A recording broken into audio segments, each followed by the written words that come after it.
হ্যাঁ সেফটি জাল বানায় ভালো কাজ আছে।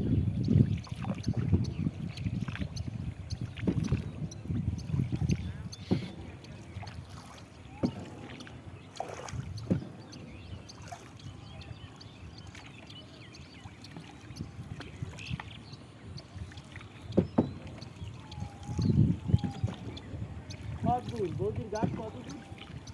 হ্যাঁ বৌদির গাছ কত দূর আছে? ওই যে বড় একটা গাছ দেখা যায় একতলা বিল্ডিং এর পরে।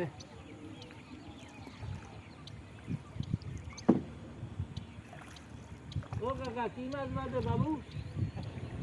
এই মাছটা নাই হ্যাঁ এই পুরি মাছ কাকি মাছ পুরি মাছ টাকি মাছ মেরি মাছ যাই সামনে তা ওই আর পাইবেন কি 2-4 কেজি হয় ডেলি?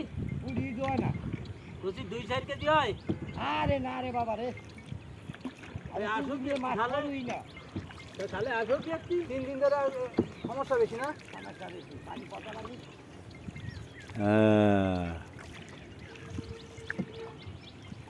এই তো কই যে না, পানি এত সুন্দর থাকে ডালিমের রসের মতন, এখন পানি নষ্ট। কমলার রসের মতো হয়ে গেল। হ্যাঁ বলে এই 3 দিন ধরে দেখছেন মাছটা খাইব কই চেষ্টা এই আসল কথা পাওয়া যাবে। কোনো শিকারই সত্যি কথা কয় না বুঝছেন, মনে যেখানে টানবে সেইখানে যাবে। শিকারিকে বুঝ মতো যাওয়া যাবে না যে অমুক মারি আছে কালকে প্রদীপ মারি আছে 3 কেজি পাইছে, হ্যাঁ তাহলে ওখানে যাই 3টেও পাই। আর আমি যদি ফিরে আসি তাহলে আমার সাথে আসি, এই একটা অভিজ্ঞতা আমার হচ্ছে। আরে আজকে মাছ খাইলে কালকে খাইব না। জল সুতোয় যে 2 দিন জোর করে আইছি, সেই 2 দিনই খালে আপনি আর আলী ভাই এক লগে হালানি দরকার বলছো তাই। আপনার আর আলী ভাই এক লগে হালানি আমি তো দরকার। প্রতিদিন যাবো ইনশাল্লাহ। আমি কই যাবেন? বলছি তো কে রে? বলছো তাই পানি গন্ধ হয়ে রয়েছে। রাতে যাবো। পানি পচা এখন মাছ বন্ধ হইতো। কোথা পানি দিতে থাকি না। হ্যাঁ বুঝলি মাছ? আমি কি ওই নদীতে যাবো না, বড্ডায় যাবো নাকি? খালে হ্যাঁ। আল্লাহ আসবা কালকে একটু বৃষ্টি এলো।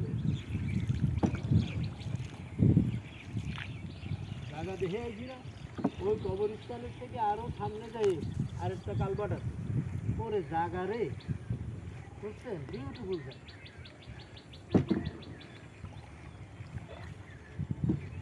ওই বলসুত্তর পানি, ওই জায়গায় পানি এটা কমানোর টাইম আছে। এরকম সাথে কেউ আসছে না বুঝলেন নর ভাই? হ্যাঁ বলসুত্তর এরকম সাথে কেউ আসছে না পানি বসে কথা। তা আমি একা একাই একদিন আসি, চিন্তা করি কি যে একা গেলে খরচ তো ডবল হয়, 2জন গেলে অর্ধেক খরচ হয়। হ্যাঁ খরচ হয় কম।